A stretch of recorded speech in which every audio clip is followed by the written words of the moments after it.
Hello friends, welcome back to info talk show. നമ്മുടെ പുതിയൊരു വീഡിയോയിലേക്ക് എല്ലാവർക്കും സ്വാഗതം. ഈ ഒരു വീഡിയോയിലൂടെ നമ്മൾ നോക്കാൻ പോകുന്നത് സയൻസ് ക്വിസാണ്. സയൻസുമായി റിലേറ്റ് ചെയ്തിട്ടുള്ള കുറച്ച് ചോദ്യങ്ങളാണ് ഈ ഒരു വീഡിയോയിൽ ഉൾപ്പെടുത്തിയിരിക്കുന്നത്. കുറച്ച് ടഫായിട്ടുള്ള ചോദ്യങ്ങൾ തന്നെയാണ്. അപ്പോൾ എല്ലാവരും എന്ത് ചെയ്യുക, വീഡിയോ മുഴുവനായിട്ട് കണ്ടു നോക്കുക. നിങ്ങൾക്ക് എന്തായാലും യൂസ്ഫുൾ ആവുന്നതായിരിക്കും. ഓരോ ചോദ്യങ്ങൾ വായിക്കുമ്പോഴും അതിൻ്റെ ഉത്തരം ഒന്ന് ഗസ് ചെയ്ത് നോക്കാം കേട്ടോ. അറിയാത്ത ചോദ്യങ്ങളും ഉത്തരങ്ങളും പഠിച്ച് തന്നെ പോവുക. അപ്പോൾ ആദ്യമായിട്ടാണ് ഈ ഒരു ചാനൽ നിങ്ങൾ കാണുന്നതെങ്കിൽ മറക്കാതെ സബ്സ്ക്രൈബ് ചെയ്തോളൂ. ഇതുപോലെ നിങ്ങൾക്ക് യൂസ്ഫുൾ ആവുന്ന ഒരുപാട് വീഡിയോസ് ഈ ഒരു ചാനലിലൂടെ ലഭിക്കുന്നതായിരിക്കും. അപ്പോൾ സമയം കളയാതെ നമുക്ക് ഓരോ ക്വസ്റ്റ്യൻസ് ആയിട്ട് നോക്കാം. ആദ്യത്തെ ചോദ്യം ഇതാണ്: ആദ്യത്തെ കൃത്രിമ പഞ്ചസാര ഏതാണ്? ആദ്യത്തെ കൃത്രിമ പഞ്ചസാര ഏതാണ്? ഉത്തരം വരുന്നത് സാക്കറിൻ. ആദ്യത്തെ കൃത്രിമ പഞ്ചസാര ഏതാണ്? സാക്കറിൻ. അടുത്ത ചോദ്യം നോക്കാം. ഓസോൺ കണ്ടുപിടിച്ച ശാസ്ത്രജ്ഞൻ ആരാണ്? ഓസോൺ കണ്ടുപിടിച്ച ശാസ്ത്രജ്ഞൻ ആരാണ്? ഉത്തരം ക്രിസ്റ്റ്യൻ ഷോൺബീൻ. ആരാണ്? ക്രിസ്റ്റ്യൻ ഷോൺബീൻ ആണ് ഓസോൺ കണ്ടുപിടിച്ച ശാസ്ത്രജ്ഞൻ. അടുത്ത ചോദ്യം: ഭാരത്തിൻ്റെ അടിസ്ഥാന യൂണിറ്റ് എന്താണ്? ഭാരത്തിൻ്റെ അടിസ്ഥാന യൂണിറ്റ് എന്താണ്? ഉത്തരം വരുന്നത് ന്യൂട്ടൺ. എന്താണ്? ഭാരത്തിൻ്റെ അടിസ്ഥാന യൂണിറ്റ് എന്താണ്? ന്യൂട്ടൺ ആണ്. അപ്പോൾ എല്ലാവരും നോട്ട് എഴുതി തന്നെ പഠിച്ചോളൂ കേട്ടോ. വളരെ പ്രധാനപ്പെട്ട കുറച്ച് ടഫായിട്ടുള്ള ചോദ്യങ്ങൾ തന്നെയാണ് വീഡിയോയിൽ ഉൾപ്പെടുത്തിയിരിക്കുന്നത്. അപ്പോൾ നോട്ട് എഴുതി പഠിക്കുകയാണെങ്കിൽ നിങ്ങൾക്ക് പെട്ടെന്ന് തന്നെ പഠിക്കാൻ സാധിക്കും. അടുത്ത ചോദ്യം: ഹൈഡ്രജൻ കണ്ടുപിടിച്ചത് ആരാണ്? ഹൈഡ്രജൻ കണ്ടുപിടിച്ചത് ആരാണ്? ഉത്തരം ഹെൻറി കാവൻഡിഷ്. ഹൈഡ്രജൻ കണ്ടുപിടിച്ചത് ആരാണ്? Henry Cavendish. അടുത്തത്: ഗ്ലോക്കോമ ശരീരത്തിൻ്റെ ഏത് അവയവത്തെയാണ് ബാധിക്കുന്നത്? ഗ്ലോക്കോമ ശരീരത്തിൻ്റെ ഏത് അവയവത്തെയാണ് ബാധിക്കുന്നത്? ഉത്തരം ഗസ് ചെയ്ത് നോക്കൂ. ഉത്തരം വരുന്നത് കണ്ണ്. ഗ്ലോക്കോമ ശരീരത്തിൻ്റെ ഏത് അവയവത്തെ ബാധിക്കുന്ന രോഗമാണ്? കണ്ണിനെ ബാധിക്കുന്ന ഒരു രോഗമാണ് ഗ്ലോക്കോമ.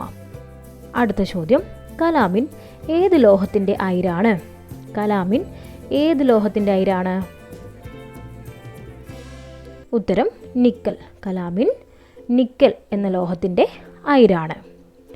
അടുത്ത ചോദ്യം: ഉപഗ്രഹങ്ങളില്ലാത്ത ഗ്രഹം ഏതാണ്? ഉപഗ്രഹങ്ങളില്ലാത്ത ഗ്രഹം ഏതാണ്? ഉത്തരം ബുധൻ. ഉപഗ്രഹങ്ങളില്ലാത്ത ഗ്രഹമാണ് ബുധൻ. അടുത്ത ചോദ്യം നോക്കിക്കോളൂ. താപനിലയുടെ അടിസ്ഥാന യൂണിറ്റ് എന്താണ്? താപനിലയുടെ അടിസ്ഥാന യൂണിറ്റ് എന്താണ്? ഉത്തരം കെൽവിൻ. താപനിലയുടെ അടിസ്ഥാന യൂണിറ്റാണ് കെൽവിൻ. അടുത്ത ചോദ്യം: ലോകത്തിൽ ഏറ്റവും കൂടുതൽ പ്രമേഹ രോഗികളുള്ള രാജ്യം ഏതാണ്? ലോകത്തിൽ ഏറ്റവും കൂടുതൽ പ്രമേഹ രോഗികളുള്ള രാജ്യം ഏതാണ്? ഉത്തരം ഇന്ത്യ. ലോകത്തിൽ ഏറ്റവും കൂടുതൽ പ്രമേഹ രോഗികളുള്ള രാജ്യം നമ്മുടെ ഇന്ത്യയാണ്. അടുത്ത ചോദ്യം നോക്കൂ. ദൈനംദിന പ്രവർത്തനങ്ങളുടെ താളക്രമം പാലിക്കുന്നതിന് സഹായിക്കുന്ന ഹോർമോൺ ഏതാണ്? ദൈനംദിന പ്രവർത്തനങ്ങളുടെ താളക്രമം പാലിക്കുന്നതിന് സഹായിക്കുന്ന ഒരു ഹോർമോൺ ഏതാണ്? ഉത്തരം മെലാറ്റോണിൻ. അപ്പോൾ ദൈനംദിന പ്രവർത്തനങ്ങളുടെ താളക്രമം പാലിക്കുന്നതിന് സഹായിക്കുന്ന ഒരു ഹോർമോൺ ഏതാണ്? മെലാറ്റോണിൻ ആണ്. അടുത്ത ചോദ്യം: ശരീരത്തിൽ രൂപപ്പെടുന്നതും ശരീരത്തിൽ എത്തുന്നതുമായ വിഷവസ്തുക്കളെ ഹാനികരമല്ലാത്ത വസ്തുക്കളാക്കി മാറ്റുന്നത് എന്താണ്? ശരീരത്തിൽ രൂപപ്പെടുന്നതും ശരീരത്തിൽ എത്തുന്നതുമായ വിഷവസ്തുക്കളെ ഹാനികരമല്ലാത്ത വസ്തുക്കളാക്കി മാറ്റുന്നത് എന്താണ്? ഉത്തരം കരളാണ്. നമ്മുടെ ശരീരത്തിൽ എത്തുന്ന വിഷവസ്തുക്കളെ അല്ലെങ്കിൽ ശരീരത്തിൽ രൂപപ്പെടുന്ന വിഷവസ്തുക്കളെയൊക്കെ ഹാനികരമല്ലാത്ത വസ്തുക്കളാക്കി മാറ്റുന്ന ഒരു അവയവമാണ് കരൾ. ഓക്കെ ആണല്ലോ. അടുത്ത ചോദ്യം: കൃത്രിമ പേസ് മേക്കർ കണ്ടുപിടിച്ചത് ആരാണ്? കൃത്രിമ പേസ് മേക്കർ കണ്ടുപിടിച്ചത് ആരാണ്? ഉത്തരം വിൽസൺ ഗ്രേബാച്ച്. ആരാണ്? വിൽസൺ ഗ്രേബാച്ച്. കൃത്രിമ പേസ് മേക്കർ കണ്ടുപിടിച്ച വ്യക്തി ആരാണ്? വിൽസൺ ഗ്രേബാച്ച്. അടുത്ത ചോദ്യം ഇതാണ്: ഇന്ത്യയിൽ ആദ്യമായി ഹൃദയം മാറ്റിവെക്കൽ ശസ്ത്രക്രിയ നടന്ന വർഷം ഏതാണ്? ഇന്ത്യയിൽ ആദ്യമായി ഹൃദയം മാറ്റിവെക്കൽ ശസ്ത്രക്രിയ നടന്ന വർഷം ഏതാണ്? ഉത്തരം 1994. അപ്പോൾ 1994 ഇന്ത്യയിൽ ആദ്യമായി ഹൃദയം മാറ്റിവെക്കൽ ശസ്ത്രക്രിയ നടന്നത്. അടുത്ത ചോദ്യം ഇതാണ്, ലോക ഹൃദയ ദിനം എന്നാണ്? ലോക ഹൃദയ ദിനം എന്നാണ്? ഉത്തരം നോക്കൂ, സെപ്റ്റംബർ 29 ലോക ഹൃദയ ദിനം എന്നാണ്. സെപ്റ്റംബർ 29 ലോക ഹൃദയ ദിനമായി ആചരിക്കുന്നത്. അടുത്ത ചോദ്യം, പ്രകൃതി സംരക്ഷണത്തിനുള്ള വൃക്ഷമിത്ര പുരസ്കാരം ലഭിച്ച ആദ്യ വനിത ആരാണ്? പ്രകൃതി സംരക്ഷണത്തിനുള്ള വൃക്ഷമിത്ര പുരസ്കാരം ലഭിച്ച ആദ്യ വനിത ആരാണ്? ഉത്തരം നോക്കൂ, സുഗതകുമാരി. പ്രകൃതി സംരക്ഷണത്തിനുള്ള വൃക്ഷമിത്ര പുരസ്കാരം ലഭിച്ച ആദ്യ വനിത ആരാണ്? സുഗതകുമാരിയാണ്. ഓക്കെ ആണല്ലോ. അടുത്ത ചോദ്യം, കാർബൺ ഡൈ ഓക്സൈഡിൻ്റെ വർധനവ് മൂലം അന്തരീക്ഷ താപനില വർദ്ധിക്കുന്ന പ്രതിഭാസം എന്താണ്? കാർബൺ ഡൈ ഓക്സൈഡിൻ്റെ വർധനവ് മൂലം അന്തരീക്ഷ താപനില വർദ്ധിക്കുന്ന പ്രതിഭാസം എന്താണ്? ഉത്തരം ഹരിതഗൃഹ പ്രവാഹമാണ്. കാർബൺ ഡൈ ഓക്സൈഡിൻ്റെ വർധനവ് മൂലം അന്തരീക്ഷ താപനില വർദ്ധിക്കുന്ന ഒരു പ്രതിഭാസം ഏതാണ്? ഹരിതഗൃഹ പ്രവാഹം. അടുത്തത്, ലോക വനദിനമായി ആചരിക്കുന്നത് എന്നാണ്? ലോക വനദിനമായി ആചരിക്കുന്നത് എന്നാണ്? ഉത്തരം മാർച്ച് 21. ലോക വനദിനമായി ആചരിക്കുന്നത് എപ്പോഴാണ്? മാർച്ച് 21 ലോക വനദിനമായി ആചരിക്കുന്നത്. അടുത്ത ചോദ്യം നോക്കൂ, ആരാണ് കല്ലേൻ പൊക്കുടൻ? ആരാണ് കല്ലേൻ പൊക്കുടൻ? ഉത്തരം പരിസ്ഥിതി സംരക്ഷകൻ. ഒരു പ്രശസ്തനായ പരിസ്ഥിതി സംരക്ഷകനാണ് കല്ലേൻ പൊക്കുടൻ.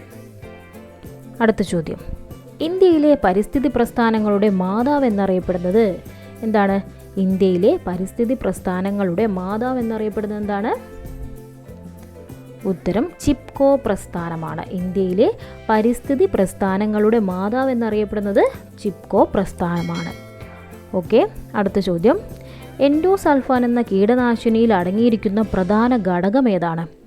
എൻഡോസൾഫാൻ എന്ന കീടനാശിനിയിൽ അടങ്ങിയിരിക്കുന്ന പ്രധാന ഘടകം എന്താണ്?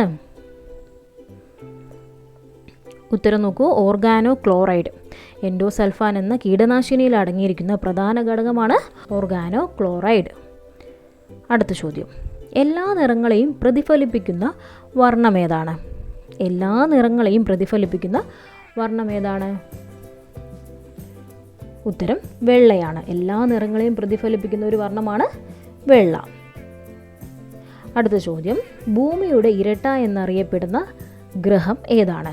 ഭൂമിയുടെ ഇരട്ട എന്നറിയപ്പെടുന്ന ഗ്രഹം ഏതാണ്?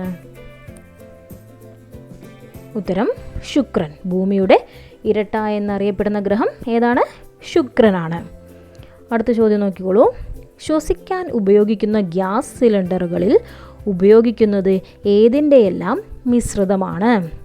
ശ്വസിക്കാൻ ഉപയോഗിക്കുന്ന ഗ്യാസ് സിലിണ്ടറുകളിൽ ഉപയോഗിക്കുന്നത് ഏതിൻ്റെയെല്ലാം മിശ്രിതമാണ്? ഉത്തരം ഓക്സിജൻ, ഹീലിയം. അപ്പോൾ ഓക്സിജൻ്റെയും ഹീലിയത്തിൻ്റെയും മിശ്രിതമാണ് ശ്വസിക്കാൻ ഉപയോഗിക്കുന്ന ഗ്യാസ് സിലിണ്ടറുകളിൽ നിറച്ചിരിക്കുന്നത്. ഓക്കെ ആണല്ലോ. അടുത്തത്, മനുഷ്യ ശരീരത്തിലെ ഏറ്റവും കാഠിന്യമുള്ള പദാർത്ഥം ഏത്? മനുഷ്യ ശരീരത്തിലെ ഏറ്റവും കാഠിന്യമുള്ള പദാർത്ഥം ഏതാണ്? ഉത്തരം ഇനാമലാണ്. അപ്പോൾ പല്ലിലെ ഇനാമലാണ് മനുഷ്യ ശരീരത്തിലെ ഏറ്റവും കാഠിന്യമുള്ള പദാർത്ഥം.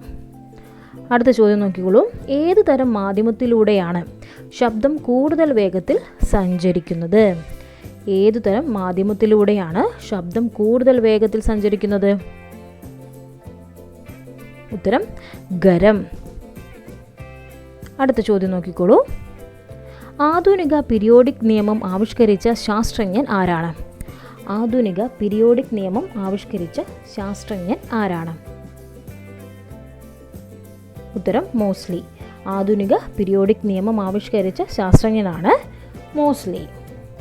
അടുത്തത്, ഭൂവൽക്കത്തിൽ ഏറ്റവും കൂടുതലായി കാണപ്പെടുന്ന മൂലകം ഏതാണ്?